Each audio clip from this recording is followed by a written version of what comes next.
Good afternoon and welcome to UnitedTV. My name is Kamal Erkan. Today is January 23rd, 2026. We are going to have a couple topics today, and starting with the healthcare cost. We opened up this discussion last week, and what I realized is that unless we talk this topic in several different segments and provide enough information for public, this thing is not going to be understood. And I think what I will do from now on, I will be repeating this on a regular basis, because what I also know is that as we do things and as we try to do different things in time, other side may not be ready to hear what you are saying, and they are not open to what you are telling them. So when you are repeating a number of times, what you'll be able to get is you are going to be able to get their attention at one point. So then you are going to be able to say, hey, here's why we are saying this. So we are trying to catch that moment with different people. That's why we are going to keep repeating what we are doing. Now, for today's healthcare cost discussion, what I would like to say first is that before we go into our questions and answers, this is the reality. But what I want people to know is healthcare is not going up. Healthcare cost is not going up because it's not affordable anymore. That's not the case. It's not because doctors are making more money. That is definitely not the case, and we are gonna go into the examples of those. And this is not because nurses are overpaid. That's not the case. So these narratives are kind of lazy, and it's just simply wrong. So we are going to approach today's healthcare cost discussion in three different segments. One is the actual hospital cost. I spend so much time and energy into this, and I'll explain in our question answer session again what those were. And some of those who are watching this regularly, you would probably already know that. The second is hospital leadership, and what is the pattern in terms of what they make, how much they make, what increases they are getting, and how they are getting paid is one of the other things that we are going to discuss. And most maybe importantly is we are going to look at it from the patient standpoint. What's the actual cost to those, especially elderlies, 65 and over, and how this is actually impacting their pocket and what they have to do to cover these. So I want kind of all of us to see this. And again, when we are going to go through this, this is just going to be one part of the puzzle, and then we'll have other things going to follow this in our future sessions. So I'm going to have one of my team members, Phil, to help me with questions, and then we'll start our session. All right. Thank you, Kamal. I'm glad to be back again. That's the voice from the beyond. What you said there really kind of sets the stage for what we're going to discuss this session. So that with that in mind, as you mentioned, we're going to start by looking at how growth inside hospital systems has actually unfolded. Between 2019 and 2024, Christiana Cares program service activity expanded significantly, with program expenses rising from $1.65 billion to $2.28 billion. What do you think were the main drivers behind this increase, and where did that additional spending occur with patient care delivery? So the issue is actually, the answer is very simple. It's right into, you look at the tax returns of the hospitals, because they're non-profit, they have to publicly make them available, and they do. So now actually you don't even pay anything for the portal that you go to. It used to be with GuideStar that you have to pay like $350 a month to get the information, although it was public. But now it's free. So anyone and everyone can just type hospital tax returns 990 form, and everything that you need to know is right there. Now, what may not be there is how you are going to utilize those reports. So looking at 1 year's report is not going to give you what you need to know. looking at several years and compare them, that's going to help you to see where the issue is coming from. So that is I'm gonna show some examples later on, but let's kind of address the couple of the other questions, and then I want to share some of the graphs that we have for this specific segments, so we can actually provide clear objective data, so then people actually would learn. I'm not going to say they would make their own conclusion. I don't want people to make their own conclusion. I want you to learn in this session. So this is for public. This is for anyone who is interested in their healthcare costs. And we know, including our employees, last week we discussed this. So you guys are paying more every year because healthcare costs is increasing. And you don't know why you are paying more, right? So this is what actually is going to be how this is going to help people to better understand. Now, we are not targeting one hospital. It's like, I don't want to do all hospitals all together, but most hospitals in Delaware are in the same situation with different scales. But we are going to use Christiana as they are the mothership for the hospitals.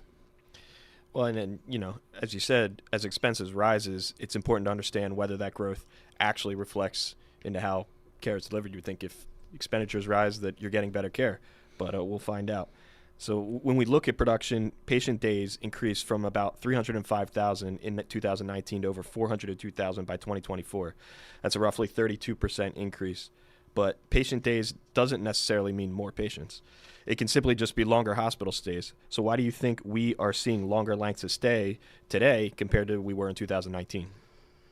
So if I was answering this from the hospital standpoint, someone can say from the hospital that after COVID they are sicker.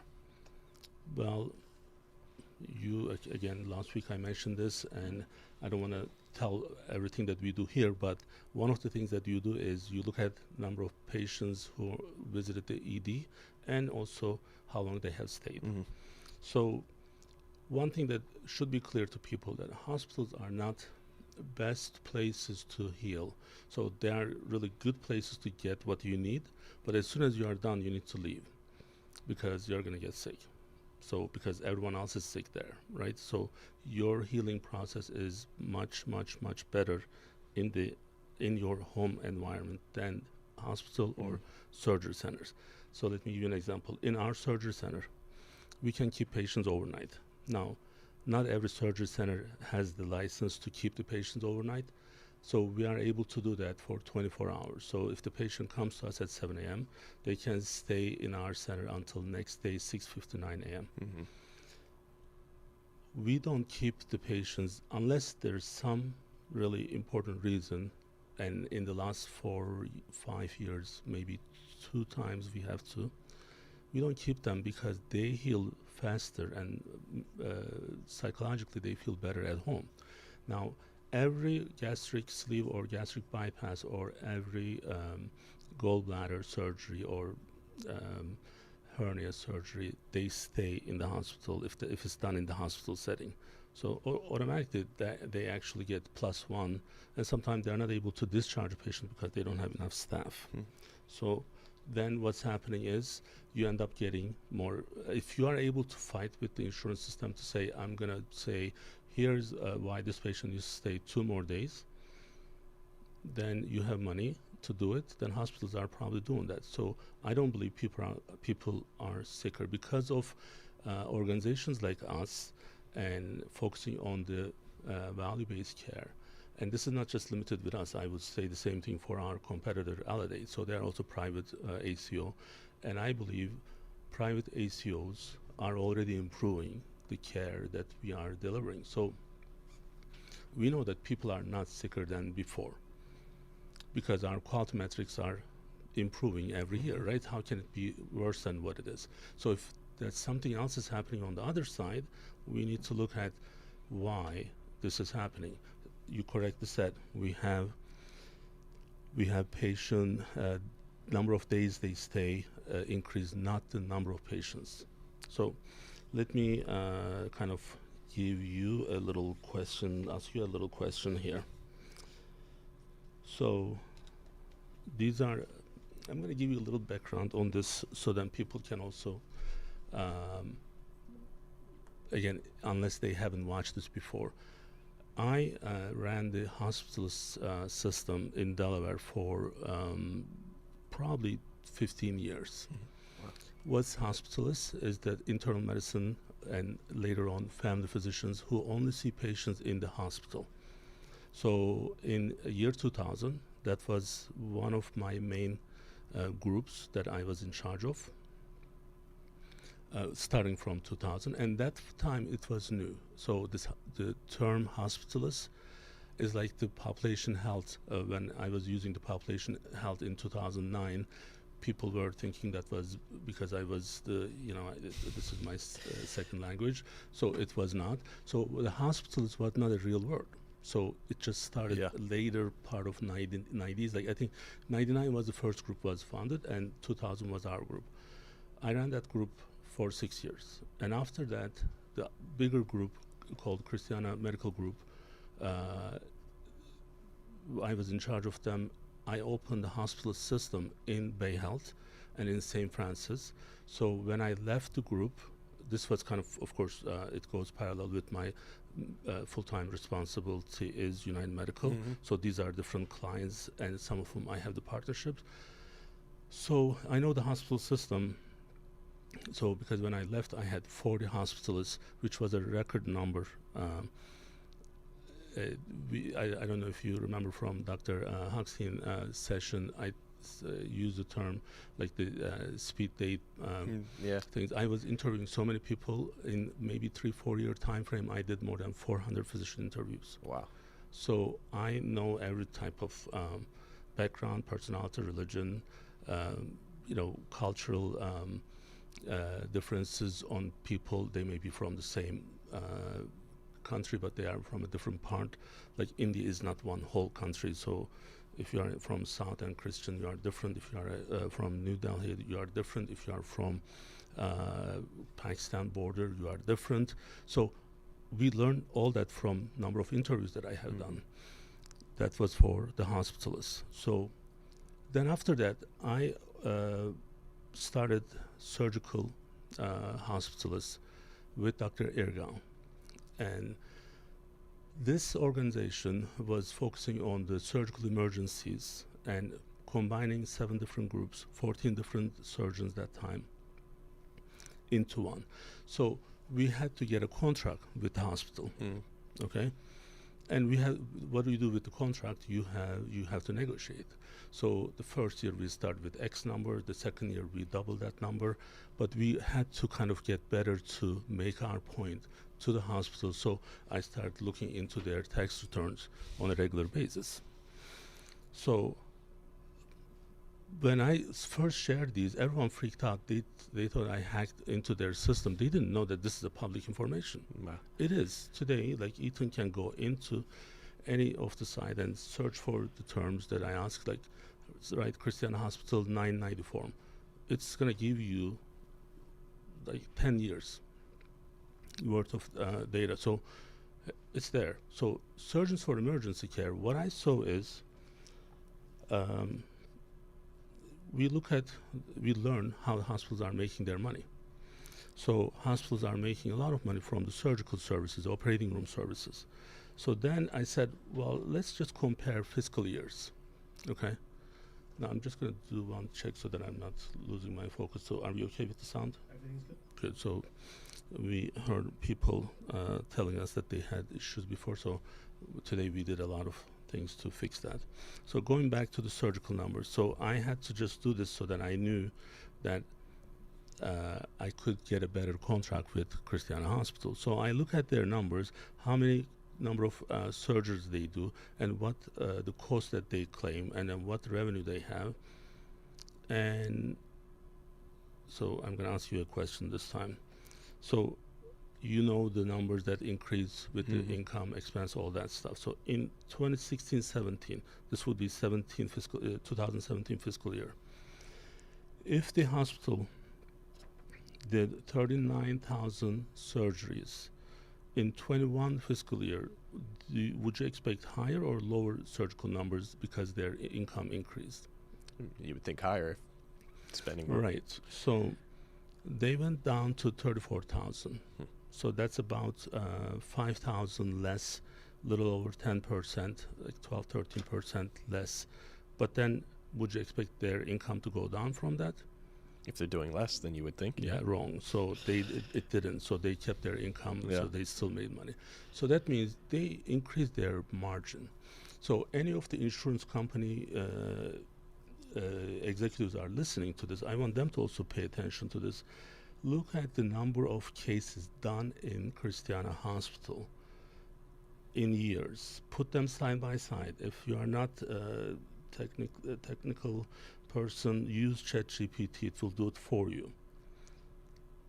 They are making more with less. Now, can I ask you one other question with this one? Yeah. Because we know that expenditure went up overall. Mm-hmm. So from 17 to 2021, their per case cost, would it go up or down? I mean, you would think with less. Well, like they do, but per case. Right. So their expenses Increase. are up, Yeah. right? You would expect that number to be increasing proportionately. Per case, they actually lowered their cost for surgery from $6,700 to $5,500. So guess what? So they can actually do a really good job with decreasing cost, but they also do a really great job by not decreasing their revenue. Yeah. So what happens? The margin, and at that margin, equivalent to healthcare cost. This increase is coming from hospitals increasing their margin, and in some cases they will also increase their expenses, because as they're including their expenses, that next thing that's going to come up, next question I believe, is how they get paid, how the executives get paid and all that. So this is a problem, like this overall. And I want to make one correction from last week. I give you guys the wrong information. I said last 5-year fiscal year total net profit for Christiana Hospital was $1 billion. So I was wrong because the number was updated with the fiscal years. So that number is $1,145,000,000. Wow. So I mean, it really makes you wonder, and that kind of, as you mentioned, leads us into kind of a broader conversation about where healthcare dollars ultimately flow to, particularly at the leadership level. So why does executive compensation in healthcare matter to the average patient, like me and Ethan and yourself, who is paying higher premium and bills? So just going back to the earlier one, just one thing that, because I also get some questions from after our last session, people were asking how come physicians are not getting more. So 2022, I'm reading it directly from Medicare printout. 2022, 99214, one of the common office visits, Medicare allowable was $131, and in 2024, then 25, it's $125. So from $131 goes down to $125. When this is down, what happens?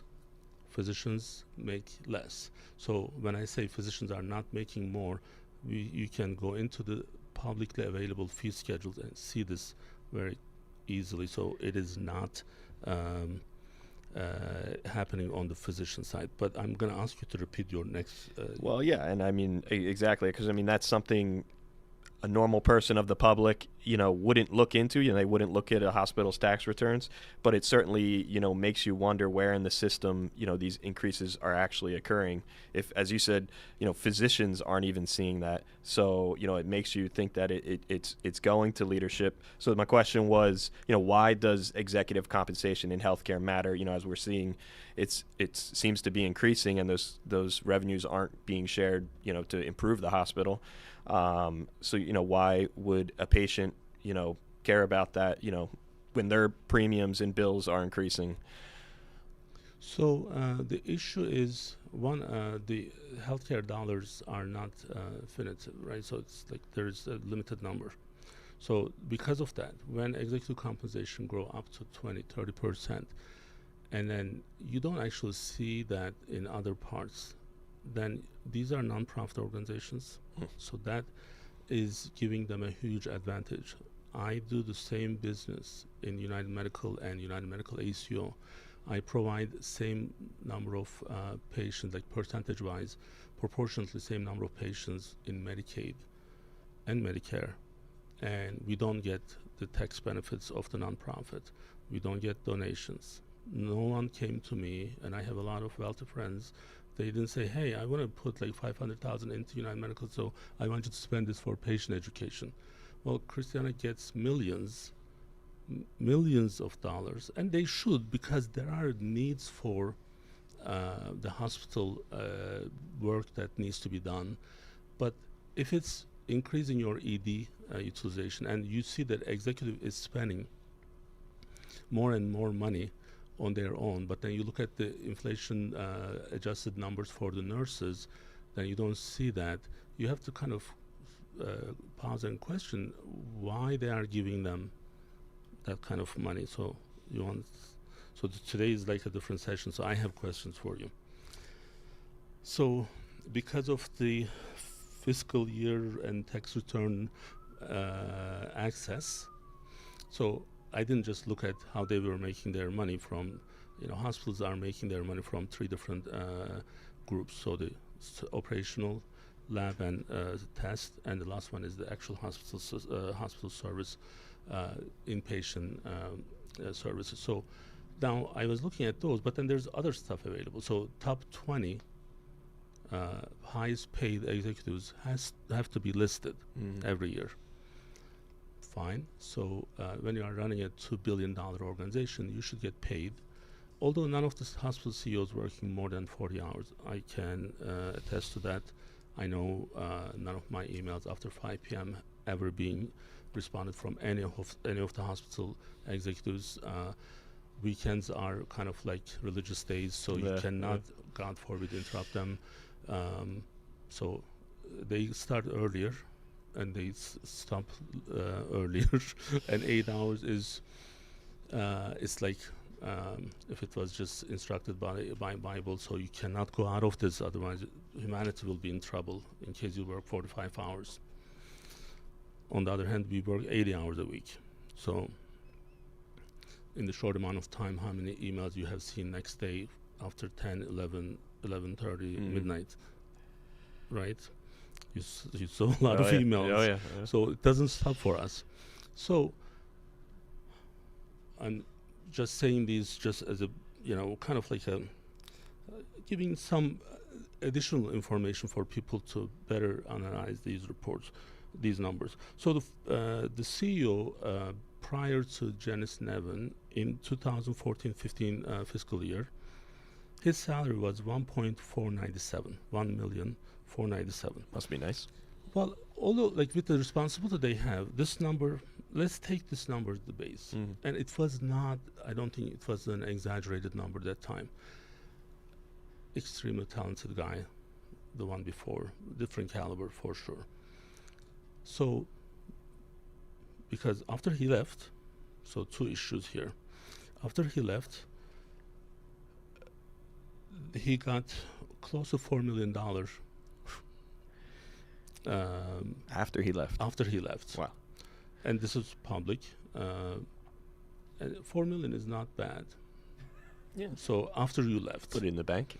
But I think who did really a even better job is Dr. Nevin. So current CEO, I have this table, and deliberately I didn't share this with you just so that I can kind of use the shock that I see on people's face. So she started with 1.447, 1,447,000.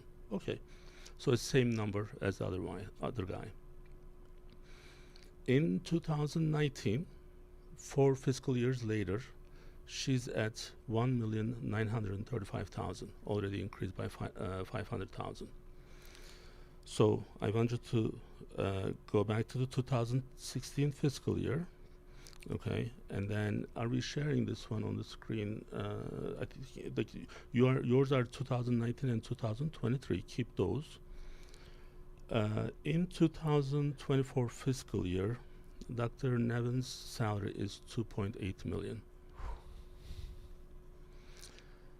So, when you talk about hospital expenditure, healthcare expenditure being up, when the ACO doubles her salary in a non-profit organization, I'm telling you there's a problem. Yeah. So this is not giving us a good message. So this is telling you that these expenditures are not being done in the reasonable limits. So there's no reason for this kind of increase. So Well, and the problem is, as you mentioned, as an ACO, we know that the population is healthier, based on quality metrics and everything like that, more frequent visits to their primary care physicians. We know that expenditures are coming down, but as you listed, the salaries of a lot of these executives are increasing. So, if leadership compensation is rising faster than wages and reimbursement, it really raises the question about what's really kind of driving those overall cost pressures.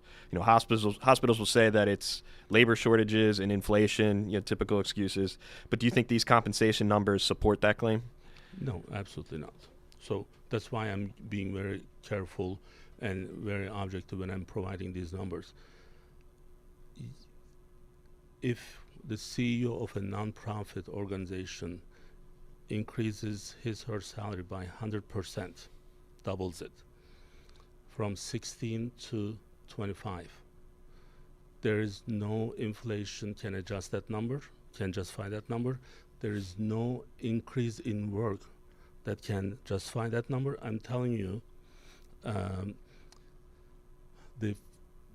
number of surgeries being done in that hospital is less than 2016. Wow. Yeah. That's the most profitable part for them. How can you justify your numbers, your increase at 100%? So that's that simple. I mean, there's no way. Now, one other thing that I want to point out is I find a mistake on their tax returns. I think I showed you that a couple days ago. If you look at their 2023 fiscal year and 2024 fiscal year, I was trying to get the number of services that they provided, so then I can have a side-by-side comparison and then make sure that I can adjust my numbers per unit. And they copy-paste that section, and at least what's available publicly is the same, like nothing changed, copy-paste.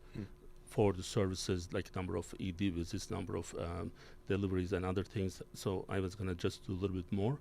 And I think if they're watching this, I would ask them to look into their 2024 fiscal year 990 form and correct that information, because someone else is gonna pick that up before we do, or before the IRS does, so they will be in trouble. So hospitals have to be more responsible. Non-profit hospitals have to be more responsible how they are paying their executives. So one other issue, the one that you are sharing right now, Ethan, is that the one with the different names? Mm-hmm. Okay, so and anyone who's not justified with what we are providing, again, although publicly available, reach out to us or put it in the comments. So I'll respond to those personally. So I see the increases being in the 20-30% from year 22 to 24 fiscal year, but they're not for the physicians who are in this mix. In the top 20, there are some physicians who have clinical responsibilities. Mm-hmm. Their increase is very little, so 1 digit. But when you go to the executives, like Lisa Maxwell, she increased in 2 years by 40%. What did you do to do that, to get that? This is a nonprofit organization, 40%. Richard Cumming, 30%. The person who left, Ken Silverstein, made 1.1 million additional money after he left, and then that's not the total, just in the 2024 fiscal year. So, but then when you look at physicians like Dr. Harrod, 4%, Dr. Mashavari 1%, Dr. Anzalodi negative 2%. So it's not like they're actually paying for the physicians Right. better. Even in the executive team, only executives, full-time executives, are getting paid higher. So that's a problem. And when we zoom out even further, not just the individual pay packages as we're seeing on the screen, it's also kind of reflection of the healthcare system and how it's structured. So, what do you think this all says about the structure, and why, again, should the public care about all this? Well, public has to be more aware of this, because they need to know why they are paying more, and then they need to question. And they need to question these also next time there's an election.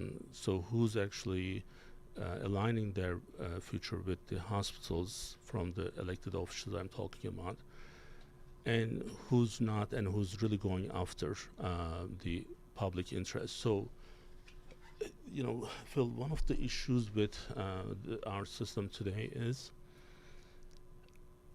you have to really.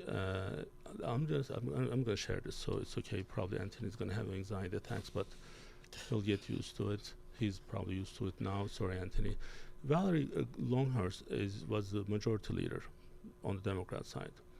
She sponsored a bill called House Bill 350. So this bill provided additional layer for hospital expenses. And this was in the election year. And she was the superstar of the elections with the on the primary, prior to the primary. And I was one of the the co-host for one of her events. Everyone in the state was there, including all the elected officials who were supporting her. Mm-hmm. Guess what happened? She lost on the primary. Oh, man. And her jurisdiction, the area that she was representing, was probably heavily Christiana employees. Yeah. And I think that's allegedly, I'm not saying this just happened. Possible that they put a lot of emphasis on individuals because they were using this HB 50 bill as, they're coming after us. And I have physicians in white coat who didn't actually do clinical work, but they still put their white coat, went to Dover to this state buildings and protest the HB 350. So I think if they do that, they probably put a lot of effort, money into the other person who was no name. Yeah. I still don't know who she is today. And Valerie Longhurst lost. Wow. Unthinkable. So now that's why you have to be kind of careful. Now what happened was hospital decided to sue state of Delaware. Although we are kind of trying to make peace with Matt Meyer these days, our governor's wife works at Christiana. Problem is she got a really nice promotion during this time. Seems like conflict. And the problem is right now that lawsuit is not going anywhere. I wonder why. So Christiana Hospital, hire me as a consultant, pay me $5 million a year, I'll shut up. So no one will know. Because no one cares, it seems like. But going back to your question, the problem is you have a family, you have 2 kids. You should be able to not worry about your health insurance expense. Ethan is going to get married, probably will have kids, and he doesn't have to worry about how much he's going to pay in 3 years. So in 2014-15 timeframe, United Medical was paying total $250 per employee. The entire cost was $250. Today it's close to $700. Wow. And we had to reflect on the employees as we were doing more and more. So this is a problem. Yeah. I mean, my insurance premium was quoted for a family of 4. It would have been close to $25,000 a year, which, like I said, these raises for administrators, certainly they have tough jobs and they may be deserving of that money, but it would be one thing if outcomes were improving, but we're not seeing it. And really all this kind of, as we just said, ultimately falls back on the patients. especially those with the least financial flexibility. That impact is most visible among seniors who rely on Medicare. So in 2019, the standard Medicare Part B premium was $135.50 with a $185 deductible. In 2026, it's $202.90 with a $283 deductible. While the numbers of beneficiaries grew about 33%, total Part B premium revenue nearly doubled. How do you justify seniors paying 50% more per person when we haven't seen outcomes and access improved at the same pace? So maybe this is one of the most important part of this discussion. More and more people are aging, and this health, the Medicare is designed in the early 60s with the baby boomers. So by that time, they didn't think people were going to live this long. Okay, and all of a sudden, people are healthy and doing okay. They live longer. They get hip replacement. They get knee replacement. They get a lot of surgeries. They get dialysis at age 85. So they get services. Now, of course, we are not gonna, turn it away, right? So we want humanity to have a better life, better standards. So the problem is, and I used to have this example when I was telling our physicians why patients where it could have been done in the surgery center versus hospital, why they have to choose surgery center, not just because we own the surgery center, but because what patient obligations were in the hospital setting. So Medicare patient pays 80%, Medicare pays 80% of the eligible amount, and the 20% patient has to have a really good secondary insurance, or that's a patient responsibility. So let's give you an example. 67-year-old having a gallbladder surgery, and they do it at ASC. The fee schedule is $2,500. Physician professional fee is different. It's the same amount. It's about $600. The same physician goes to Christiana Hospital, do the same surgery, gets only $600 for professional fee. Hospital's average fee schedule is about $12,000 to $15,000. Let's say $15,000. 20% of the $15,000, $2,500 of the 20% of $2,500. So our total fee schedule and surgery center is what it's maybe less than the patient responsibility if the same procedure is done in the hospital. Wow. This is just like the most oxymoron thing ever. Why would you even allow anyone, if clinically suitable, why would you allow anyone to do this surgery in the hospital setting? Yeah. So now what do we see when we go to the malls, we go to the convenience stores, at the cashier? So what's the trend these days? Elderlies, older people, 75, 80-year-old has to get a part-time job. Yeah. You know why they are getting that? To be able to pay their Medicare premium. So let's give you a little breakdown on that. So you just said, in case people missed that. And funny thing, because we are also a revenue cycle management company, I also missed how much that deductible increase. Yeah. So it was last week I was telling someone, it's about $185. And that was apparently in 2019. Wow. Today, Medicare patient has to pay $283 deductible. So if you go a little bit more than 2019, that number was only $135. So Medicare patients already, this is for the Part B, by the way. So they already get hit with these increases because we are seeing their deductible getting higher. So what else is getting higher is their premiums that they pay, right? So something that was $202, now they are about 50% more. Is that correct? So what they are paying is $202. So now they are for the same service, they are paying about 50% more for the premium. So they have to pay. They still have to pay. So Medicare is not just some benefit that you get. So you still need to pay monthly premiums and get a secondary if you don't want to have these issues later on. So that's why you see those elderlies working part-time. And I'm like, well, this guy can't even move, and he's trying to put things in the bag. I'm like, I'll do my stuff. Please don't touch. like then you understand why they are there, because they need to work, because they need money for health insurance. And that's what's sickening, because as you said, the elderly are most at need for quality health care, but they also, as you said, many of them live on fixed incomes without the ability to absorb rising costs. As we see, just within the last 5 years, costs almost double. So, again, that leads us back to the discussion of accountability, by our leaders, the people who make these decisions. Again, Medicare Part B has no out-of-pocket cap. It's got a 20% coinsurance, rising premiums year after year, as we just discussed. At what point do we admit, again, that it's not inflation? We keep hearing that excuse. It's inflation, costs are rising.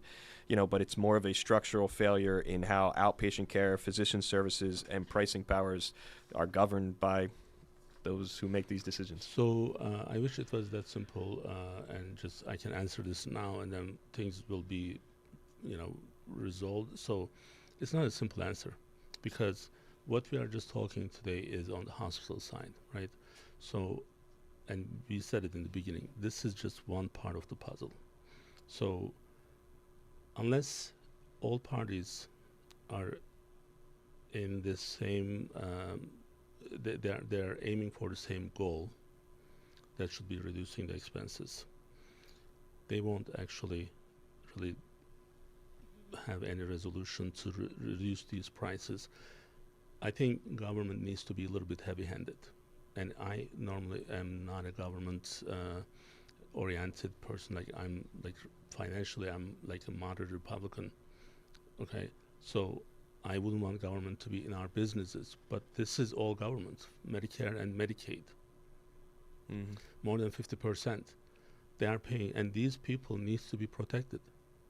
Now, Medicare is a little bit different than Medicaid group. Medicaid group is younger people who are not utilizing the services that's available to them, or some very little, but then increases the cost, is overusing them. But 95% of the Medicaid patients, they don't know what's available to them. But Medicare patients are elderly, so they need help. They need good health care. They need good coverage. And it doesn't have to be this expensive. Who's making the money, and how they are making the money, and how much margin they have, this is just crazy. So if you would like, what I would like Ethan to do for us, I sent him a video from AOC. It's one of our congresswomen's. Disclaimer, I personally don't like her. I don't like her style. I think sometimes she loses her cool, and she just goes crazy, and I'm like, I can't pay attention to what she's saying. She surprised me yesterday in this hearing in the House of Representatives.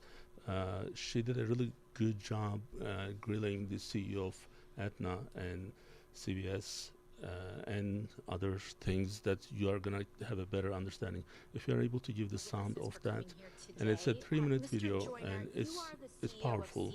This is going to answer a lot of things that for the next future session. This is going to really help for people to understand the next piece of the puzzle. So the live stream will hear it. Correct. And Okay, so as long as they're here, which I'll owns shut up now. Aetna, also owns Oak Street Health Medical Clinics, correct? Yes, it does. And in addition to that, they own, of course, CVS Pharmacies, and CVS Health also owns CVS Caremark, the pharmacy benefit manager, which helps negotiate some of these rebates and prescription prices, correct? That's correct. And CVS Caremark processes nearly 30% of all prescriptions in a given year. And so, in other words, CVS Caremark helps determine the prices that patients pay for a third of all prescriptions in the U.S. In fact, I was following one of CVS's one of CVS's investor calls, where where they really laid out quite clearly what this means if you are a patient. This is what's known as a captive strategy. And CVS, in the investor call, used the example themselves of a patient known as Kate. Kate has an Aetna health insurance plan right here, and which is owned by CVS Health. She then goes to a CVS pharmacy. She's connected to an Oak Street Health medical clinic. She sees a doctor at Oak Street Health who prescribes her medication. And then she goes to fill that prescription at a CVS pharmacy. So the price Kate pays for that medication is dictated by Aetna, CVS Caremark, and they also own the drug manufacturer Cordavis. Mr. Joyner, this is quite a bit of market concentration. Wouldn't you agree? No, I wouldn't agree that it's market concentration. I would suggest it's a model that works really well for the consumer. Yeah, I think it works very well for CVS. I think, in fact, you all said on the call that you all call it a fully engaged member. It's great marketing there. Fully engaged member unlocks sizable value for payers and CVS Health. So the health insurance gets a cut, the pharmacy benefit manager gets a cut, the drug manufacturer gets a cut, and the patient gets screwed. I think the Federal Trade Commission has also found that healthcare conglomerates like CVS Health charge more for medications filled at their pharmacies. We're talking about 1,000% markups on medications for cancer and HIV. And, I think this is actually an interesting point of common ground that I may have with some of our Republican colleagues here in this hearing. Because whether you're a blue-blooded capitalist or a card-carrying democratic socialist, I think corporate monopolies are a problem. And this vertical integration is destroying people's ability to access care. Our witnesses for coming here today. Mr. Right, Joyner, so you I are hope the that CEO was of actually CVS kind of clear Health, and correct? people were able to hear, but if not, just Correct. Google it and please watch that, because maybe we should actually post that independently as like a standalone one. So now what we see is this ecosystem of CVS. So there is the pharmacy, there is the insurance carrier, there is the Minute Clinic, there is the primary care center, there is the home health, there is so many other subsidies. So this is why we are also paying more, because you have so many different entities have conflict of interest, but they are kind of blended all together. So something that costs $100, by the time they're done with 6 different cycles in that ecosystem, is $200. So that's why also healthcare system is more expensive, and that's going to be our next topic for the healthcare cost episodes hopefully in the next couple of weeks. So I'm going to leave people with this, and I think this episode we had one other item, but we are not going to go into that today. So this way we won't be flagged by YouTube, because the other one is a little bit political. So and YouTube flags us every time we cover that. So I want people to hear this and understand this, and then there's no algorithm issues. So that's we can take that picture off if you want. So I don't want people to go into the like the storm weekend with a depressing image, because those individuals, they really have to work. Like it's just sad when you see these people. If it's one thing that they volunteer their time at a museum or some public library or something, but when you have to do it in a convenience store, when there's your coworker is a 17-year-old high school kid who's trying to just make little extra money, versus you are trying to come up with your health insurance premium, we all have to be responsible for that. Yeah, I think the most positive thing out of that video, and hopefully it's not just performative, but she said that she thinks this is an area where Republicans and Democrats can actually find common ground. So fingers crossed on that, because we know that's the biggest hurdle when it comes to getting things passed in legislation. But the message is clear, right? So even they may not be able to do something, but now at least people are able to understand what the problem is. So yeah, I mean, me personally, when I watched that video, I did not know that CVS owned Right. Aetna. I had no idea. But, and then you look at it and you're like, wait a minute, so they're getting money from the insurer, they're getting money from the pharmacy, they're getting money from the medical urgent offices care, that they right. own. Yeah, so like that's really convenient for them. And here I am in the middle just giving my money to all of them, to the same person. That's exactly what it is. So, and that's a separate puzzle from the hospital expense. But when you add these two together, they're responsible for 95% of the expenditure increases. So we want to make sure that we keep doing what we are doing for public. So then I will provide more education in our future sessions. Yeah, I mean, it's helpful because it definitely helps me learn, and hopefully everybody else can. So that wraps up the questions that I had prepared today. So I'll turn it back to you to share any closing thoughts that you have. Well, again, I spend a lot of time to put these things together to make sure that the message is clear, message is objective, message is reaching out to the people that really needs this information. That's one. The other thing, the policymakers, we are actually making these points with our elected officials and also provide a lot of education for them. And they are actually really just taking a lot of stuff that we are providing them, and hopefully they will be able to use more from what we provided in the future bills that's going to make these things better. So we need to keep healthcare conflict of interest, freed from conflict of interest. That's the key. So if I'm in bed with the hospital system, I can't say what I'm saying right now. So governor probably needs to free himself from that relationship so then he can go after the hospital systems. The other state officials, if they are getting too much from the hospital systems for their election, they need to slow down because they need to fight against them to serve the public in a better way. So that's why we keep saying what we are saying, and hopefully message will be received. So thank you, and again, hopefully we didn't have any sound problems, and I know our next one is going to be a very interesting Bariatric Friday session. We are going to be kind of out of our regular cycle, and then we are going to talk about eating disorder, overeating, and we'll have a lot of good examples, and Dr. Erika will be joining me. So I'll be back in a couple of minutes. So until next Friday, stay united. Bye-bye.